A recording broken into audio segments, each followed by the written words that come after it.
Le ministère de la délivrance. George Birch. Moyens pratiques pour contrer l'œuvre de Satan aujourd'hui. Chapitre 10. À qui s'adressent vos prières?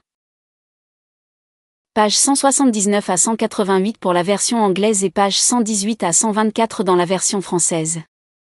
Un jeune homme est venu nous voir pour un conseil, un entretien spirituel et une délivrance. Il avait fait partie d'une secte et avait l'habitude de prier son Père. Entre guillemets. Il ne s'adressait pas à notre Père céleste au nom du Seigneur Jésus-Christ, mais à un Père qui, lorsqu'il était confronté, devait reconnaître qu'il était un démon envoyé par Satan. Son travail dans la vie du jeune homme était d'être son Dieu, de remplacer le Seigneur Jésus-Christ dans sa vie, de l'empêcher d'accomplir le grand commandement. Ce démon a été chassé au nom du Seigneur Jésus-Christ. Une autre personne conseillée, une jeune femme dans une église chrétienne, a dit qu'elle avait prié Jésus toute sa vie. Elle avait du mal à dire Seigneur Jésus. Elle a dit: pendant longtemps, j'ai prié Jésus dans mon cœur.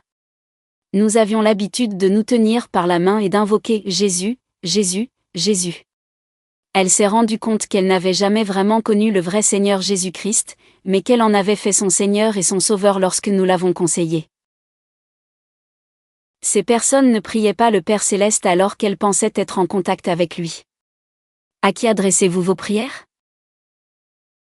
La Bible enseigne clairement que nos prières doivent être adressées à notre Père qui est aux cieux, qu'elles doivent être inspirées par le Saint-Esprit, et qu'elles doivent être offertes au nom de notre Seigneur Jésus-Christ. À qui devons-nous adresser nos prières? Dans Matthieu 6 verset 9, le Christ Jésus a dit: voici comment vous devez prier. Notre Père qui es aux cieux, que ton nom soit sanctifié. S'adressant à la Samaritaine, notre Seigneur a dit: les vrais adorateurs adoreront le Père en esprit et en vérité, car c'est ce que le Père cherche pour l'adorer. Dieu est un esprit, et ceux qui l'adorent doivent l'adorer en esprit et en vérité. Jean 4 versets 23 et 24. Jésus-Christ est notre exemple de prière. Jésus leva les yeux et dit: Père, je te rends grâce. Jean 11 verset 41. Jean 17 verset 1 rapporte que Jésus, levant les yeux au ciel, dit: Père, l'heure est venue, glorifie ton Fils. Le Saint-Esprit qui habite chaque enfant de Dieu né de nouveau dirige son adoration vers Dieu, notre Père céleste. Vous avez reçu un esprit d'adoption comme fils, par lequel nous crions: Abba, Père. Romains 8 verset 15. Il est donc clair que nos prières doivent être adressées à notre Père céleste. Quelle est la direction de nos prières? Le trône de Dieu est dans les cieux. Dieu a préparé son trône dans les cieux, et son règne domine tout. Psaume 103 verset 19. L'emplacement du trône de Dieu est important lorsque nous nous adressons à lui dans la prière. Notre Seigneur Jésus nous enseigne à prier: Notre Père, qui es aux cieux. Dans 2 cas de prière de notre Seigneur Jésus, il a indiqué que son Père est aux cieux. Jean 17 verset 1. Éphésiens 1 verset 21. Nous en apprenons davantage sur le trône de Dieu dans le livre des Hébreux. Nous sommes invités à nous approcher hardiment, avec confiance, du trône de la grâce, afin d'obtenir miséricorde et de trouver grâce pour être secourus au temps du besoin. Hébreux 4 verset 16. Notre assurance repose sur le fait que Jésus-Christ, le Fils de Dieu, est notre souverain sacrificateur. Hébreux 4 verset 14. Gardez à l'esprit que le propitiatoire dans le Saint des Saints du Temple était un type du trône de Dieu dans le ciel lui-même. Car Christ n'est pas entré dans les lieux saints faits de main d'homme, qui sont les figures du vrai, mais dans le ciel même, afin de comparaître pour nous devant Dieu. Hébreux 9 verset 24. Cela signifie que lorsque nous prions notre Père céleste, au nom de notre Seigneur Jésus-Christ, nous entrons dans le ciel lui-même, sur le trône de la grâce et dans la présence même de notre Père céleste. Comment les pécheurs peuvent-ils s'approcher du trône de Dieu?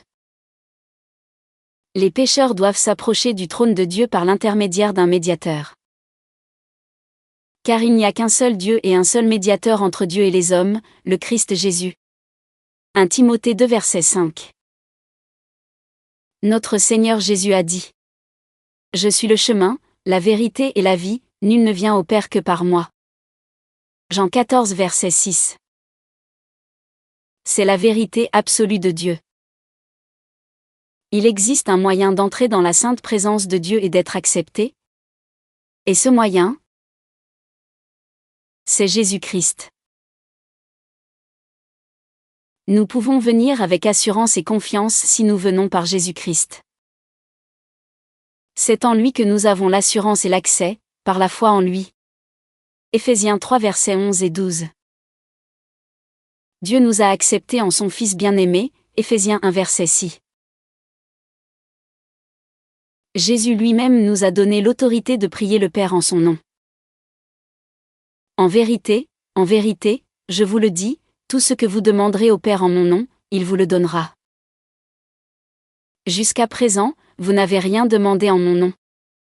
Demandez, et vous recevrez, afin que votre joie soit complète. Jean 14 versets 13 et 14. 16 versets 23 et 24. Le Christ Jésus notre Seigneur fait ici des déclarations très importantes. 1. Nous ne devons pas le solliciter, lui poser des questions. 2. Nos prières et nos demandes doivent être adressées au Père. 3. Nous devons demander au Père au nom de notre Seigneur Jésus-Christ. 4. Cette façon de prier sera une expérience efficace et joyeuse. Le Christ nous donne l'autorité de demander n'importe quoi au Père, en son nom. Bien sûr, notre demande doit être en accord avec sa volonté et pour sa gloire, et le Père nous le donnera. Ce n'est pas parce que nous sommes dignes de mériter ces dons, mais parce que notre Seigneur Jésus-Christ en est digne. Et parce que nous demandons en son nom. Grâce à son nom, nous pouvons prier avec liberté et confiance. Nous ne venons pas à Dieu en notre nom propre. Nous ne méritons que le jugement et la destruction. Dieu est saint et Dieu est juste. Mais Dieu, dans sa grande miséricorde et son amour, nous a rachetés par le sang du Christ. Il a fait de celui qui ne connaissait pas le péché un pécheur à notre place, afin que nous devenions en lui justice de Dieu. 2 Corinthiens 5 verset 21. Maintenant, lorsque je viens au nom de Jésus-Christ, je viens revêtu de sa justice. Je sais que je suis accepté dans le Fils bien-aimé de Dieu.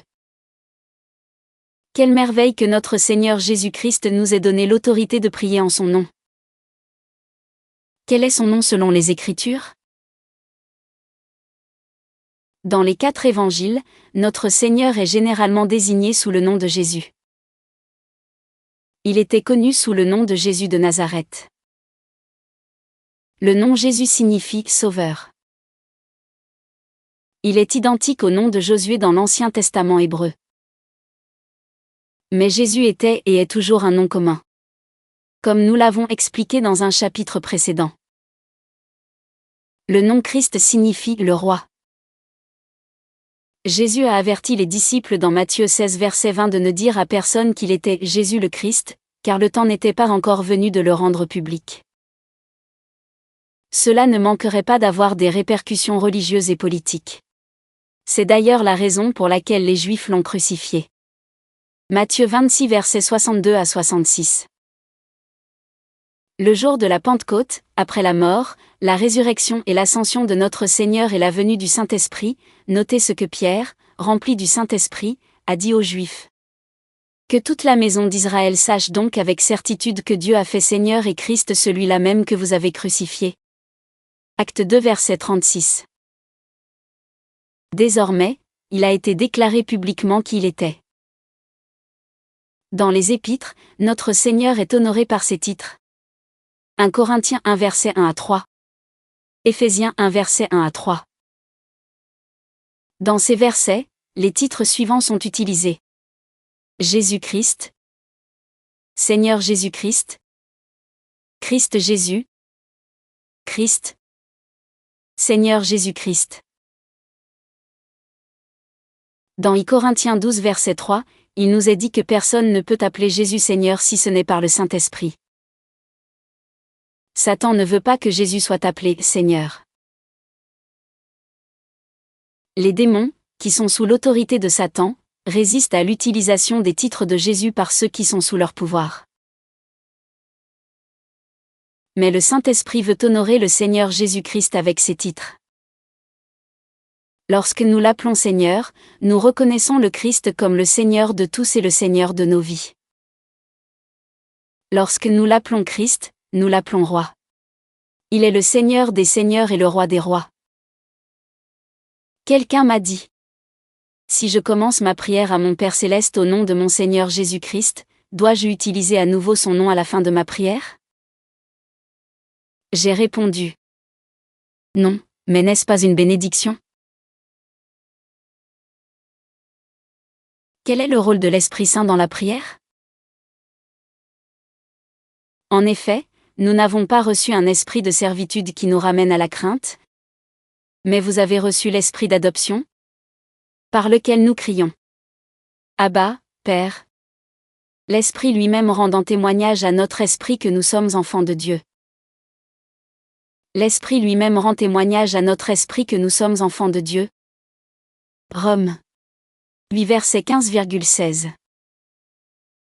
Ici, le Saint-Esprit, qui habite et s'unit à l'esprit de l'enfant de Dieu né de nouveau, dirige son adoration et sa prière vers Dieu le Père.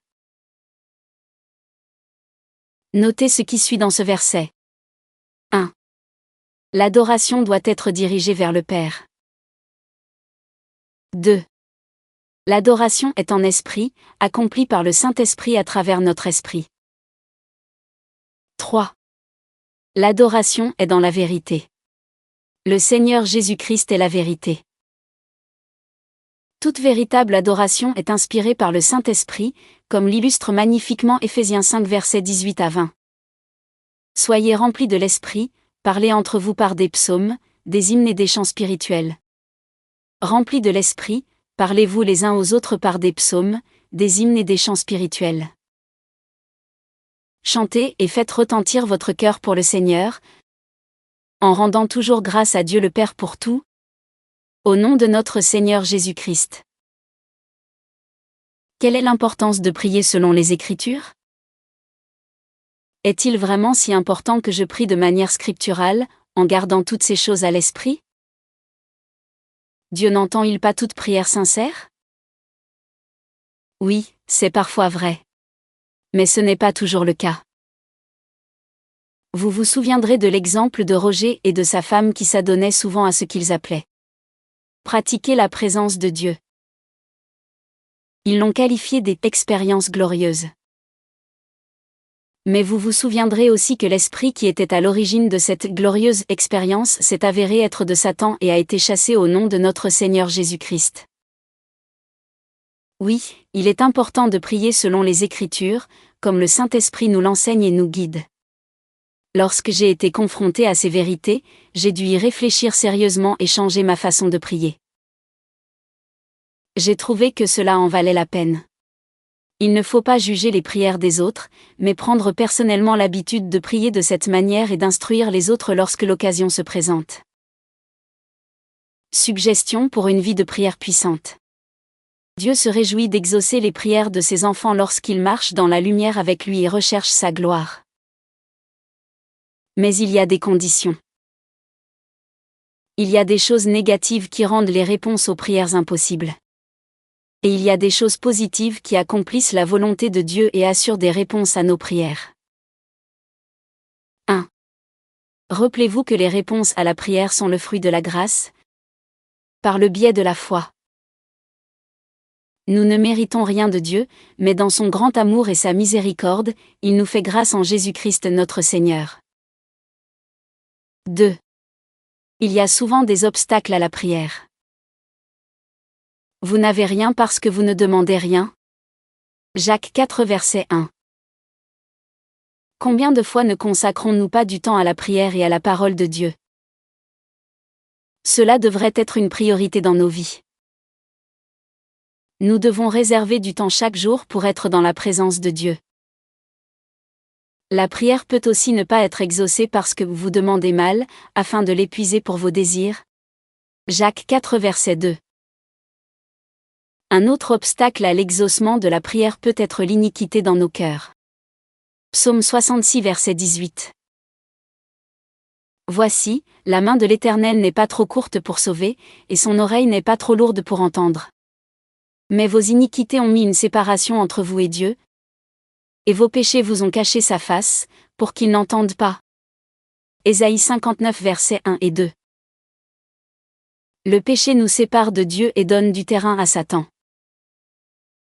C'est pourquoi la première chose à faire est de nous humilier devant Dieu, de nous repentir sincèrement de nos pensées et de nos actes pécheurs, de demander et d'obtenir le pardon et la purification. Par le sang du Christ, restituons, rendons, redonnons ce que nous devons restituer ou rendre lorsque cela doit se faire. C'est alors que nous pourrons avoir confiance et une conscience exempte d'offense devant Dieu. L'obstacle à la prière disparaîtra. 3. Dieu veut que nous ayons une vie de prière riche et fructueuse, à la gloire de son nom et à la bénédiction de nombreuses personnes. L'Éternel donne la grâce et la gloire, il ne refuse rien de bon à ceux qui marchent dans la droiture. Psaume 84 verset 11. 4. Nous devons avoir l'esprit du Christ. Cela vient par le fait que nous nous efforcerons d'être en harmonie et en communion avec notre Père céleste et le Seigneur Jésus-Christ. Nous chercherons alors d'abord le royaume de Dieu et sa justice. Nous saurons quelles sont les vraies richesses et nous serons en mesure de prier selon la pensée de Dieu et de voir nos prières exaucées. Les Écritures fournissent de nombreuses promesses pour une vie de prière riche. Et voici l'assurance que nous avons en lui, si nous demandons quelque chose selon sa volonté, il nous écoute. Et si nous savons qu'il nous écoute pour tout ce que nous demandons, nous savons que nous avons obtenu de lui les demandes que nous avons désirées. 1 Jean 5 verset 14,15. Si vous demeurez en moi, et que mes paroles demeurent en vous, vous demanderez ce que vous voudrez, et il vous sera fait. Genèse 15 verset 7. Bien-aimés, si notre cœur ne nous condamne pas, nous avons confiance en Dieu. Et tout ce que nous demandons, nous le recevons de lui. Parce que nous gardons ses commandements et que nous faisons ce qui est agréable à ses yeux. 1 Jean 4 verset 21,22. 5. Les promesses de Dieu ne sont pas inaccessibles, car il nous les a données et veut que nous en jouissions. La parole de Dieu et la prière sont comme les deux ailes d'un aigle. Un aigle ne peut pas voler avec une seule aile. Sans la parole de Dieu, nous ne pouvons pas prier selon la volonté de Dieu. Nous ne pouvons pas avoir la pensée du Christ. Mais sans la prière, nous ne pouvons pas comprendre la Bible, car nous avons besoin de l'illumination du Saint-Esprit pour comprendre les choses spirituelles.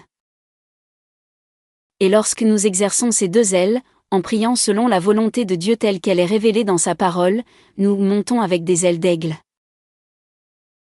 Comme le dit la Bible, ceux qui espèrent en l'Éternel renouvelleront leur force. Ils s'élèveront avec des ailes d'aigle, ils courront sans se lasser. Ils marcheront sans se fatiguer. Ésaïe 40 verset 31.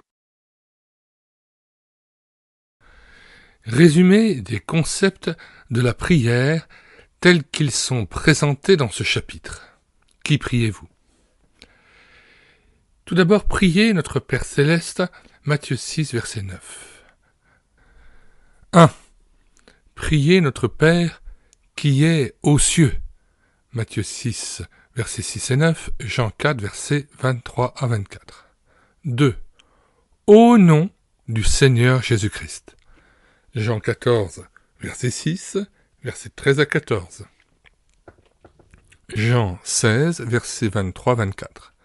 1 Corinthiens 12 verset 3. Troisièmement, inspiré par le Saint-Esprit. Priez notre Père céleste sous l'inspiration du Saint-Esprit. Éphésiens 5, versets 18 à 20. Romains 8, versets 26 à 27. Quatrièmement, priez avec confiance. Éphésiens 1, versets 5 à 7. Hébreux 4, verset 16. Attention à ne pas prier à un autre Dieu, à ne pas parler à un autre Jésus, selon l'avertissement de 2 Corinthiens 11, versets 2 à 4, à ne pas prier le Dieu de ce monde. Nous mettons dans les commentaires de cette vidéo le lien de téléchargement gratuit de cet ouvrage. Le téléchargement se fera à partir du site internet médiathèquechrétienne.fr, site que j'ai bâti en synergie avec cette chaîne YouTube Elle écoutait sa parole, afin d'assurer la réédition numérique des ouvrages chrétiens épuisés et non réédités. Comme l'était cet ouvrage, nous vous invitons donc à vous rendre sur le site internet médiathèquechrétienne.fr afin de pouvoir profiter et de pouvoir télécharger gratuitement les 1000 ouvrages que nous avons déjà numérisés et mis à votre disposition. Il n'est nul besoin de s'inscrire, vous pouvez directement accéder à partir de la page d'accueil à l'onglet Livres et là regarder les dizaines d'auteurs et les centaines d'ouvrages qui sont déjà disponibles en téléchargement gratuit. Si vous voulez connaître les différents ouvrages que nous numérisons tous les jours et présentons sur cette chaîne YouTube Elle écoutait sa parole, les audiobooks que nous prenons en charge, les albums ou BD que nous lisons avec caméra de document, mais aussi les cantiques que nous mettons en parole, afin de nourrir votre louange individuelle ou en assemblée, abonnez-vous à cette chaîne YouTube Elle écoutait sa parole. Nous vous disons au revoir et à bientôt.